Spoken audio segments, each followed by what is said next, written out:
No próximo sábado, teremos a última edição numerada do UFC desse ano de 2025. É o UFC 323 e na luta principal teremos a revanche entre Merab Dvalishvili e Piotr Yan. Dessa vez, valendo cinturão, mais uma defesa do Merab e na penúltima luta teremos o Alexandre Pantoja, campeão peso mosca aqui do Brasil, melhor lutador brasileiro nos últimos anos, né? E enfrenta o Joshua Van, tá? Uma parada dura aí. Nesse vídeo eu vou falar do card completo, todos os favoritos, as cotações da Stake, a parceira oficial de apostas do UFC no Brasil. Se você quiser criar sua conta lá para usar essas cotações que eu tô mostrando aqui e tal, o link tá aqui embaixo do vídeo no comentário fixado. Então, vamos começar com o horário. O card preliminar começa às 8 horas da noite e o card principal começa à meia-noite. Então, da virada do sábado para o domingo. Fique esperto para você não perder. Então, vamos lá que tem muita luta. Primeira luta, peso pena, teremos o Myron Santos enfrentando o Muhammad Naimov e o brasileiro Myron Santos é favorito com 70%. Lá no stake ele tá pagando 1,38 e o Naimov tá pagando R$ 3,05. Eu vou falar brevemente dessas primeiras lutas e vou falar mais, claro, das lutas do card principal, das lutas que vocês têm mais interesse em assistir. Mas basicamente o Myron vem numa boa fase, né? Venceu 3 lutas, venceu a primeira, né, que foi a estreia dele ali no UFC por nocaute no segundo round, depois ele conseguiu ali vencer na adesão dividida o Francis Marshall e depois na adesão unânime o Sodiq e o Suf, tá? Aí a gente vai pro Naimov, o Naimov vem numa sequência interessante também, né? Das últimas 6 ele ganhou 5, ele só perdeu uma, que foi 3 lutas ali pra trás, né? Quando ele foi finalizado pelo Felipe Lima, mas também é um cara com muitas vitórias, um cartel de 13-3, enfim. 2 caras bem interessantes, acredito que o Myron realmente seja favorito aí, tá? Na próxima luta, peso médio, temos o Antônio Trócoli contra o Mansur Abdulmalik, e aqui é o maior favoritismo do card disparado. O Mansur Abdulmalik tem 91% de favoritismo. Ele paga R$ 1,08, enquanto o brasileiro paga R$ 9,00. Lembrando, no momento que eu gravo o vídeo, porque isso pode subir, pode descer, conforme as pessoas vão fazendo as suas escolhas lá na stake, tá? E o que acontece aqui? Por que o Trócoli é tão azarão? Bom, se a gente pegar as lutas do Mansur Abdulmalik, né? Ele venceu no Contender Series por nocaute no segundo round, aí ele foi contratado, aí ele estreou no UFC, nocauteou e ganhou bônus de performance, né? Nocauteou no primeiro round, o Dusko Todorovic. Na segunda luta no UFC ele nocauteou no segundo round, não ganhou bônus de performance, mas nocauteou também. E na última, que foi contra o Cody Brandage, teve lá a cabeçada, e aí a luta foi pra pontuação, mas pontuaram uns 3 rounds, aí no fim depois voltaram atrás, né? Na luta deram a vitória, mas depois voltaram atrás e no fim virou um empate, porque teria que ter jogado só o primeiro e o segundo round, enfim, uma salada, mas no fim ficou um empate, tá? Então ele empatou a última luta, então continua sem perder aí e com resultados expressivos, né? Nocautes e tal, um cara muito agressivo. E o Trócoli, por outro lado, tá o oposto, né? Ele teve um no contest no Contender Series, depois ele chegou no UFC contra o Sharamagomedov, aí ele foi nocauteado no terceiro round, depois ele pegou o Trajan Gore, que não é muita coisa, né? E acabou finalizado com 1 minuto e 23. Então, você pega, né, um cara nocauteando todo mundo, ganhando bônus, e um cara só perdendo. Então, aí acontece isso, mas eu vou falar o que eu sempre falo, tá? R$ 8,00, R$ 9,00, R$ 10,00, eu sempre vou achar exagero. Então, acho o Mansur favorito, bastante até, mas R$ 9,00 eu sempre acho muita coisa. Depois, no meio pesado, temos o Ibo Aslan contra o Iu Baranieski, sei lá se é assim que fala o nome do cara, mas o Iu é favorito com 63%. Ele paga 54%, o Ibo Aslan paga 2,50%. Aqui o que acontece, tá? Aqui é um caso daqueles que eu sempre falo, né? De cara que chega do Contender com hype, às vezes, que eu não sei se vale a pena confiar muito. O que acontece? A gente tem o Ibo Aslan, vou começar por ele. Ele também veio do Contender Series, tá? Ele nocauteou no primeiro round, 2 minutos e 22, um cara extremamente agressivo, bate forte, é um moleque com sangue no olho, né? Aí ele faz a estreia dele no UFC contra o Anton Turkalj, ele nocauteia no terceiro round, ganha a luta da noite ali, né? Uma luta bem legal, com o knockdown dele, mais volume de golpe conectado por ele também e tal, enfim, bem legal a luta. Aliás, ele é um cara divertido de assistir, né? Porque ele é meio maluco mesmo. Depois a gente vai pro UFC 308, né? Ele nocauteou o Rafael Cerqueira com apenas 51 segundos. Depois ele perde pro Ion Cutelaba, mas o Ion Cutelaba da nova geração, que usa grappling, que finaliza, né? Não aquele Cutelaba maluco que vai pra porrada do nada. Então ele finalizou, né, o Ibo Aslan, que é o cara que a gente tá falando aqui no primeiro round, com 2 minutos e 51, e depois dessa derrota pro Cutelaba, ele perde na luta mais recente pro Billy Elecana, numa decisão dividida, tá? Numa luta mais ou menos. Então assim, é um cara que vinha bem e deu 2 tropeçadinhas aí. E a gente vai ter o Baranieski aí estreando, né? Ele lutou no Contender, como eu falei, nocauteou com 20 segundos, Só que ele tem só 6 lutas ali, né, na carreira, 6-0 e tal, então é aquilo, tem o hype, né, pô, impressionou e tal, mas o Ibo Aslan é um cara extremamente perigoso, tá? Então, sei lá, né, eu não tô dizendo que necessariamente o Baraneski aí, ele é azarão, tá? Mas é aquilo, um já fez algumas lutas no UFC, ganhou, perdeu, já tirou o frio na barriga e tal, e o outro tá chegando agora. Então, vamos ficar de olho, né? E o Ibo Aslan é um cara que, como eu falei, bate forte, agressivo, então é um cara que é complicado, tá? Se você vacilar ali, ele é bem chato. Depois, peso leve, temos o Edson Barbosa. Pois é, perguntaram pra mim, né? Ele ainda luta? Luta. Então tá aí, né? Edson Barbosa contra Jalin Turner. E o Turner é favorito com 71%. Ele paga 1,36 e o Edson Barbosa tá pagando 3,15. E eu achei meio curiosa essa cotação, tá? Porque se a gente for olhar o Jalin Turner, porque muita gente vai falar, o Edson Barbosa tá perdeu as últimas lutas, blá blá blá. Só que o Turner também, né? E, aliás, ele perdeu mais. Porque se a gente olha as últimas 5 do Turner, ele perdeu 4. Tudo bem, perdeu de nomes bons, né? Porque ele perdeu do Ganho, perdeu do Dan Hooker, perdeu do Moicano e perdeu do Inácio Barramontes, né? Pra mim, desses 4, não tem nome ruim, né? Alguns melhores, outros não, óbvio, mas perdeu de 4 bons nomes, né? E no meio, ele só ganhou do King Green, quando ele nocauteou no primeiro round e ganhou bônus de performance. Então, assim, é um cara bom, mas se você olha o retrospecto recente, não tá legal. Se olha o cartel no geral também, não tá tão legal. E o Edson, pelo contrário, das últimas 5, perdeu 3, né? Tudo bem, uma vitória a mais só de diferença. Mas o Edson é a mesma coisa, ele perdeu de grandes nomes, né? Ele perdeu ali do Liam Murphy, né? Que tá ali em cima, fez luta da noite, inclusive. Sodiq Yusuff, ele ganhou com luta da noite também, tá? Então, das últimas 3 lutas do Edson, 2 foram luta da noite. Ele ganhou do Quarantilo também, com bônus de performance, e aí ele tinha perdido, né? Do Bryce Mitchell, perdeu do Drakkar Klose, que são nomes que não são tão fáceis, né? Ele tinha perdido do Chikadze mais pra trás também. Então, assim, das últimas 5 ele ganhou 2 e tem 3 bônus de performance, sendo 2, na verdade, de luta da noite. Então, pra mim, os dois não estão na melhor fase da carreira, então, sei lá, eu colocaria um equilíbrio maior aí nessa cotação, tá? 70-30 pro Turner, eu acho muita coisa. Eu, ultimamente, também não boto tanta fé no Edson, tá? Como antigamente, óbvio, né? Então, talvez eu até poderia entender o Turner também favorito, mas eu colocaria 55-45, tá? 70 é muito. Eu quase que coloco o Edson favorito, mas aí eu acho que seria mais o coração falando. Então, vou deixar o Turner como favorito, mas é bem difícil, né? Os dois estão numa fase bem complicada em relação ao que já foram. Então, fica difícil dar palpite considerando a fase, né? Porque vai saber, né? Não dá pra saber. Enfim, na próxima luta, peso médio, temos o Bruno Ferreira contra o Marvin Vettori. Marvin Vettori é o 14º do ranking e a gente tem o favorito, enquanto eu gravo o vídeo, Vettori com 52%. Por que eu falo enquanto eu gravo o vídeo? Porque a cotação varia. Pode ser que tenha invertido ou tenha aumentado a diferença, é muito difícil saber. O Vettori tem 52% de favoritismo, ele paga 1,85 e o Bruno Ferreira tá pagando 1,96. Aqui o que é complicado, tá? O complicado é que o Vettori é um cara que aguenta apanhar, né? É difícil você nocautear ele, é difícil finalizar ele. Um cara que tá muito acostumado a lutar lutas longas, então ele tem condicionamento físico, um cara que coloca pressão ali no jogo, só que vem numa fase ruim também, né? Das últimas 5 só ganhou uma, enquanto o Bruno Ferreira vem numa fase melhor. Das últimas 5 ele só perdeu uma, é exatamente o contrário. Então, assim, eu também entendo essa forma, esse equilíbrio, né? Eu entendo esse equilíbrio. Por quê? De um lado, a gente poderia pegar o Marvin Vettori, que é um cara que já fez diversas lutas de 5 rounds, pegou os nomes do topo várias vezes e tal, e pensar, bom, ele é um cara mais experimentado, é um cara difícil de nocautear, é uma luta só de 3 rounds, ele pode colocar muito volume de jogo, blá, blá, blá, blá, blá. Beleza, são argumentos válidos. Porém, ele tá numa fase bem ruim, né? Enquanto o Bruno, beleza, não pegou os nomes do mesmo nível, mas ele vem melhorando, né? Até a estratégia em si vem indo mais ali pro jiu-jitsu também, né? Nos nocautes ali também ganhou seus bônus de performance. Então, assim, se fosse comparar os dois sem pensar em momento nem nada, né? Os dois como lutador, pegando a experiência de um lado, no caso do Vettori, eu até tenderia a colocar realmente o Vettori como favorito, como ele tá.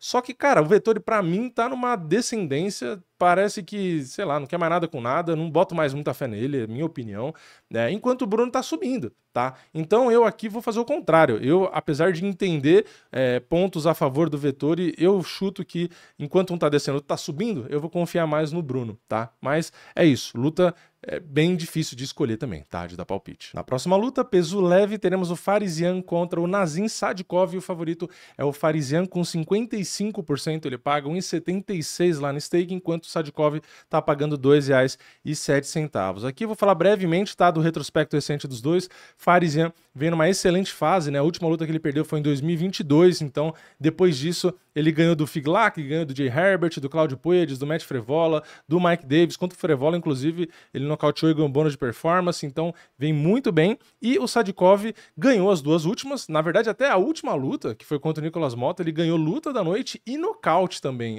Nocaute não, performance, né? Não existe mais nocaute da noite, né? Ganhou bônus de performance, então ele ganhou 2 bônus na mesma luta, é algo bem raro, né? Na penúltima ele tinha nocauteado, inclusive, o Ismael Bonfim. Quando ele empatou com o Vyacheslav Borshev, na verdade empatou não, quando ele ganhou na decisão majoritária, né, ele ganhou luta da noite também, e na estreia dele também ganhou luta da noite. Então assim, o Sadikov tem basicamente, tá, 5 lutas no UFC, sendo 3 lutas da noite e a última ainda com bônus de performance. Então vem com um cartel impressionante, com muitos bônus, chamando muita atenção, porém o Farisian ainda assim aparece como favorito, tá, porque... De novo, é uma luta bem equilibrada e eu até concordo com a proporção, tá? É difícil também de escolher. Eu acho que eu também acabaria escolhendo o Farisian, mas é bem difícil, tá? É uma luta bem difícil de dar palpite aí. Mais uma luta equilibrada, pelo menos no papel. Depois a gente vai aí para peso mosca feminino. Karine Silva enfrenta a Maycee Barber. Maycee Barber voltando depois de um tempo aí, né? Maycee Barber é a 5ª do ranking, a Karina é a 9ª e a favorita é a Maycee Barber, mesmo vindo depois de um tempo parada, né? Com 62%.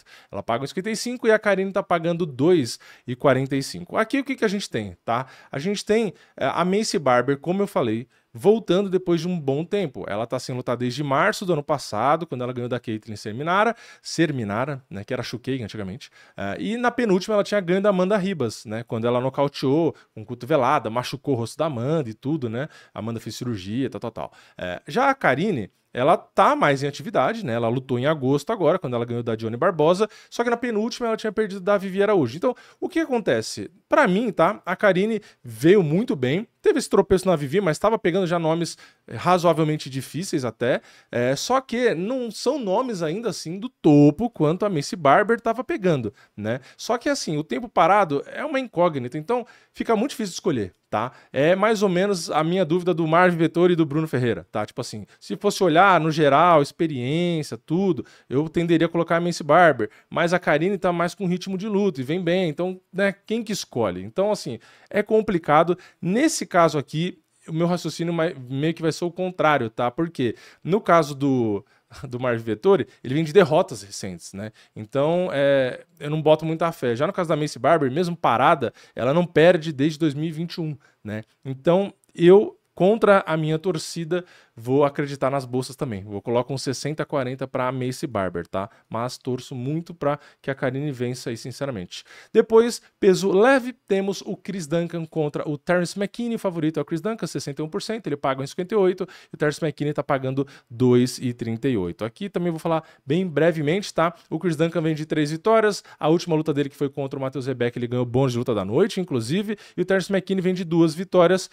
As duas não foi até o final, né? E acabaram no primeiro round também. A penúltima foi nocaute no primeiro round, que foi contra o Damir Hadzovic, e na mais recente, o Vyacheslav Borshev, que foi em junho desse ano, ele finalizou com apenas 55 segundos, tá? Então, 2 caras aí que vêm de vitórias, de bônus, numa fase interessante, mas eu acho que eu, de novo, vou com as bolsas aí de Chris Duncan. E na última do preliminar, peso leve, Grant Dawson enfrenta o Manel Torres. O Grant Dawson é o 13º do ranking, tá favorito com 65%, pagam em 49%, e o Manel Torres tá ali pagando seus 2,63. Falando também brevemente do retrospecto, porque tem muita luta pra gente falar. O Manel Torres vem de vitória por nocaute na última luta, ganhando bônus de performance, né, contra o Drew Dober, no primeiro round, ali 1 minuto e 45, foi muito bem naquela luta, só que na penúltima ele tinha perdido do Inácio Barramontes por nocaute, né. Já o Grant Dawson vem de 3 vitórias, 2 na decisão, e a penúltima, que foi contra o Rafa Garcia, por nocaute. O Grant Dawson é aquele cara que coloca bastante esse jogo de queda, né, de pressão, enfim, um cara que gosta de fazer um jogo bem diferente do Manuel Torres, né? Manuel Torres busca muito volume na trocação, tem muita precisão, é um cara nocauteador, tem finalização também, né? Mas são estilos bem diferentes aí. A galera deve gostar mais do estilo do Manuel Torres, né? Que inclusive, infelizmente eu falo pelo entretenimento, né? Não é o favorito, mas vamos ver. E indo pro card principal, que começa meia-noite de novo, tá? Temos no meio pesado o Bogdan Guskov, 11º do ranking, enfrentando o Jan Blachowicz, que é o 5º. Jan Blachowicz, ex-campeão e tudo, tá como favorito, 57%, pagam em 70%, enquanto o Guskov tá 2,16. Aqui, sinceramente, na minha opinião, é uma tentativa de passagem de bastão. O Blachowicz é um cara muito bom, foi campeão, tá no topo da categoria há muito tempo, só que, cara, tá bem velho já, né? Já não é o mesmo cara, não tem a mesma qualidade. Das últimas 5 lutas, ele só venceu uma, que foi o Rakic, né? Ele tinha perdido do Glover, depois ele perdeu do Ankalaev, perdeu do Poatan, perdeu do Carlos Zuberg. Ah, mas perdeu de todos os ex-campeões, tirando o Carlos Zuberg, né? Caras do topo e blá blá blá. Tá, mas a questão não é só perder, a questão é que já não rende a mesma coisa que já chegou a render em outros momentos. Então, acredito eu que aqui as bolsas estejam olhando mais nome, tá? Eu sei lá, eu acho que eu vou de Bogdan Guskov aqui, eu acho que eu vou de azarão, né? O Guskov, por outro lado, né? Além de ser mais jovem, né? O cara vem de 4 vitórias seguidas, 2 delas com bônus, nenhuma delas foi para decisão. 2 dessas vitórias foram no primeiro round, 2 foram no segundo, mas mesmo na derrota ele também não foi para decisão, que foi na estreia dele quando ele perdeu finalizado para o Volkan Oezdemir. Então, aqui considerando aí a idade, a fase e tal, eu não vou botar fé no Blachowicz. Claro, se você olhar nome, pô, Blachowicz, puta nome, campeão, só perdeu dos caras do topo. Mas, cara, sinceramente, as últimas lutas dele não me enchem mais os olhos. Pra mim, tá bem longe de ser o que ele já foi. Acho que o Guskov vai mostrar que o tempo passa pra todo mundo, né? Depois, peso galo, teremos o Henry Cejudo, 10º do ranking, enfrentando o Peyton Talbot, favorito e bastante ao Talbot, com 71%, pagam em 36%, Cejudo com 3,15. Cejudo que até hoje não entendi porque voltou a lutar, né? Mas, enfim, não devia ter parado, né? Na época, agora tá nessa draga aí, né? Nas últimas 3 lutas, perdeu as 3, perdeu na decisão dividida para o Aljamain Sterling, quando ele quis voltar, né? Lembrando, ele se aposentou em 2020. Aí, em 2023, veio aí contra o Sterling, perdeu, depois pegou o Merab, perdeu, depois pegou o Song Yadong, perdeu. Todos os caras do topo, todos os caras do topo também, caras difíceis, óbvio, perdeu essas lutas, e vai pegar o Peyton Talbot, que é um cara hypado, mas que deu uma tropeçada no Raoni. Então, eu sinceramente, cara, eu até posso entender o Peyton Talbot favorito e acho que até concordar, por conta da idade, né, do tamanho, o Cejudo, eu nem sei mais o que é da vida, sinceramente, também não consigo mais botar muita fé nele, é mais ou menos que nem o Blachowicz, só que o Blachowicz é um caso pior, né? Então, só que ao mesmo tempo, o Talbot também me gera uma estranheza às vezes, né? Na do Raoni eu não botei fé nele e deu no que deu, então eu fico meio assim, não confio em um nem no outro. Então, qual que é a minha conclusão? Minha conclusão é que eu colocaria o Talbot favorito mais 55%, tá? Talbot não, o Cejudo pagando 3,15, eu ainda acho muito, tá? Porque, de novo, 3 derrotas seguidas, se aposentou e blá blá, sim, mas vamos lá, né? Sterling na decisão dividida, decisão pro Merab e decisão pro Song Yadong. Então, só decisão também, né? Então, assim, sei lá, né? Tem níveis, né? Os adversários que o Cejudo enfrentou e que o Talbot enfrentou. Então, ainda assim, pela idade e tudo faz, eu ainda vou de Talbot, mas é uma luta aí que eu não botaria 3,15 pro Cejudo, não. Depois, peso mosca, Brandon Moreno, 2º do ranking, enfrenta o Tatsuro Taira, que é o 5º favorito por quase nada, pelo menos enquanto eu gravo o vídeo, é o Tatsuro Taira com 53%. Ele paga em 79, o Brandon Moreno R$ 2,02. Aqui, mais uma luta que parece que dá aquela oportunidade, né, de uma passagem de bastão aí. Brandon Moreno já foi campeão, ficou no topo muito tempo e tal, e acaba aparecendo como zebra. Só que, cara, sinceramente aqui, eu acho que eu vou de azarão de novo. Tá, eu acho que eu vou de Brandon Moreno, apesar da tentativa de botar o Taira ali, talvez, né, em cima. Lembrando, o Tatsuro Taira só perdeu contra o Brandon Royval numa decisão dividida, mas foi luta da noite. Fora isso, ele tinha nocauteado, finalizado, enfim, tem 3 bônus de performance ali dentro da carreira dele, só tem uma derrota, é um moleque muito novo. Então, assim, é realmente uma revelação. Só que é mais uma questão de jogo, pra falar a verdade, tá? É o meu palpite. Por quê? O Tatsuro Taira tem um forte na luta agarrada. Só que o Brandon Moreno não é ruim na luta agarrada, não é besta, tá? O Brandon Moreno defende razoavelmente bem as quedas, também tem finalizações, também tem até jogo de queda no jogo dele, só que a trocação dele é muito melhor do que a do Tatsuro Taira. Então, eu acho que assim, a diferença entre o grappling deles é muito menor do que a diferença na trocação entre eles. Então, acredito eu que o Brandon Moreno, sendo inclusive uma luta de 3 rounds, né, que ele tá acostumado a lutar lutas bem mais longas, então acho que ele vai ter gás para suportar, vai aguentar fazer isometria e acho que ele dificilmente vai ser finalizado ali. Pode acontecer, porque o Tyre é muito bom, mas acho difícil, tá? Então eu acho mais provável o Brandon Moreno conseguir implantar o jogo dele ali, mais da trocação, de movimentação, tocar mais, enfim, conseguir acabar vencendo. Então eu não concordo, apesar de tá quase 50-50, né? Não concordo aí. Eu botaria o Brandon Moreno de favorito. E agora vamos para as duas últimas lutas, duas disputas de cinturão, peso mosca. Alexandre Pantoja enfrenta o Joshua Venn, que é o primeiro do ranking. Pantoja aparece com 70%. Ele paga 1,38, o Joshua Venn tá pagando R$ 3,05. Aqui a gente tem o Pantoja, como eu falei no começo do vídeo, tá? Para mim, sendo o melhor brasileiro em atividade.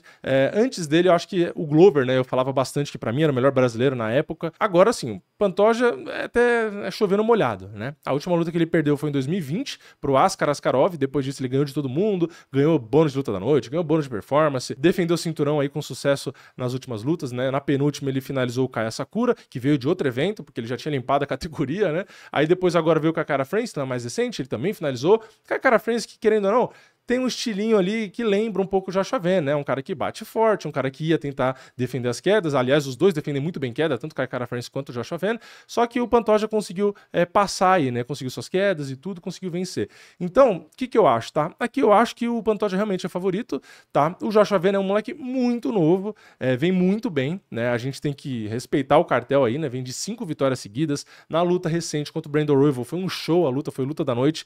Ele conseguiu ganhar ali, deu knockdown e tudo. Então, assim, vem realmente assombrando, né? Volume de golpes o maior de todas as categorias atualmente, defesa de quedas de 81%, tem a idade a favor dele, enfim, o poder de nocaute realmente é muito grande para essa categoria de peso. Então, é um moleque muito, muito diferenciado. Tanto que eu acho o Pantoja favorito, mas eu colocaria 60-40, não 70-30, tá? Então, assim, eu ainda acho que o Pantoja é favorito, vai vencer, na minha opinião, né? Deve fazer o seu jogo ali, né? De quedas, de grappling, tudo, trocar só o essencial, mas eu colocaria uns 60-40, porque eu acho que o Joshua Venn pode negar algumas quedas, se for derrubado, tentar só travar ali tudo, né? E tentar ganhar na trocação, tá? E aquilo, Pantoja às vezes se expõe na trocação e tal, tem que manter aquele controle, né, mental, né, de continuar no jogo, né, não deixar a emoção tomar conta. Então tem alguns riscos ali, tanto de pontos fracos do Pantoja, quanto com algumas qualidades do Joshua Venn, que eu acho que dá para ajustar, de 70 para 60. Então, continuo achando o Pantoja favorito, torcer para mais uma defesa com sucesso, mas eu colocaria o Joshua Venn com um pouco mais de chance do que as bolsas colocam aí. Mas vamos torcer que vai dar tudo certo. E na luta principal, peso galo, temos o Merab Dvalishvili contra o Petr Yan, terceiro do ranking, né, o Yan. E o favorito é o Merab, né, já venceu a primeira luta e tá com 80% agora, paga 1,22 e o Petr Yan paga 4,40. Aqui é complicado, né? A gente tem o Merab como sendo o cara com mais condicionamento físico atualmente, na minha opinião, né? O cara é uma máquina, ganhou luta da noite contra o Mar, depois ele ganhou bônus de performance contra o Sean O'Malley, na última decisão com o Sanhagen ele não ganhou nada, mas deu 20 quedas, né? Ele ganhou, é um recorde, né? O cara aplicou 20 quedas na mesma luta. Eu acho que ele vai fazer a mesma coisa que ele fez com o Petr Yan na primeira luta, tá? Vai colocar volume na trocação, tal, não sei o quê, mas vai tentar fazer pressão, vai tentar derrubar, né? O Petr Yan, teoricamente, estava machucado na primeira luta e tal, mas ainda assim, eu acho que o Petr Yan é azarão, tá? Só que é mais uma luta onde eu vou ajustar aí a cotação, tá? O Petr Yan, ex-campeão, um dos caras com o melhor boxe dentro do UFC, um cara que tem também seu jogo de grappling, tudo, tem experiência em lutas mais longas, enfim, é um cara excelente, tá? Um cara do nível do Petr Yan, pagar 4,40, eu não consigo concordar. Tá? Então, assim, não é que é uma regra, toda vez que eu vejo cotação alta, eu falo que tem que abaixar. Não, tem lutas que eu acho que tá certo, ou eu até aumento. Só que é o Petr Yan, tá? Então, assim, o Merab, de novo, assim como a luta do Pantoja, é favorito. Mas o Yan tem muita qualidade, tem muito material, tem muita coisa que ele pode levar de risco ali, tá? Então, é isso. Pode estar, às vezes, tomar queda e tal, mas se for para decisão, às vezes pode ser que ele consiga vencer, colocar os melhores golpes. A gente já viu o Merab tomando golpe duro, dando uma sentida. Então, assim, tem sua chance ali. De novo, não acho que ele é o favorito, né?